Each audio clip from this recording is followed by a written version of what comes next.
Je vais lire un extrait de Je ne suis pas une héroïne, page 128 jusqu'à 131. Ces filles-là ne savent pas leur privilège, j'ai pensé. D'avoir la bonne couleur de peau, les bons cheveux, d'avoir passé leur permis de conduire à 20 ans, appris à nager et à skier dans leur petite enfance aussi naturellement qu'on apprend à marcher,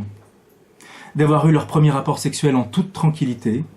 sans s'être sentis obligés de le dissimuler à la terre entière,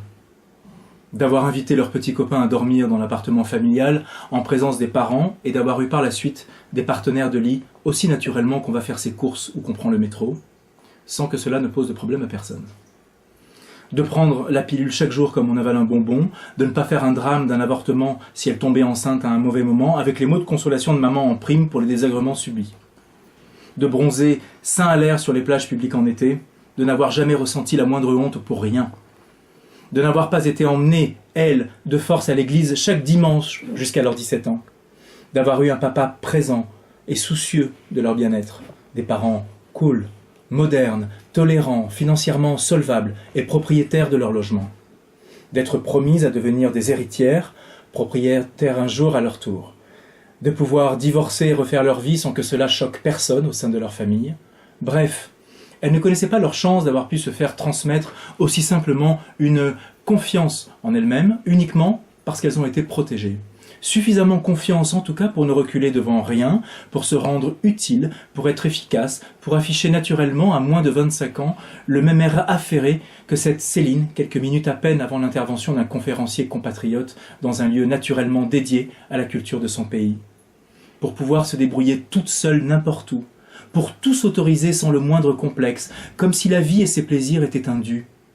Suffisamment confiance pour quitter leur famille et se permettre de partir tenter leur chance au bout du monde en disant « Au moins, je ne suis plus en France ».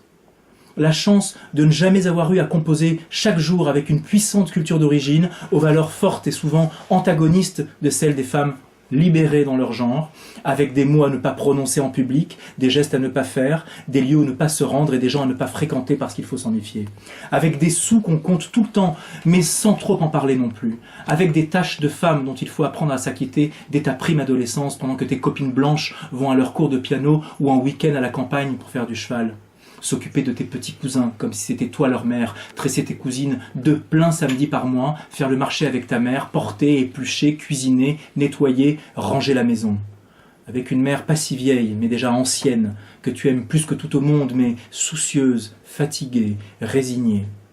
En somme, le profil de Céline ressemblait à celui de très nombreuses jeunes femmes des classes moyennes françaises du début du XXIe siècle. Les filles comme elle, ce n'est pas tant ce qu'elles incarnaient, que leur invincible innocence que j'enviais.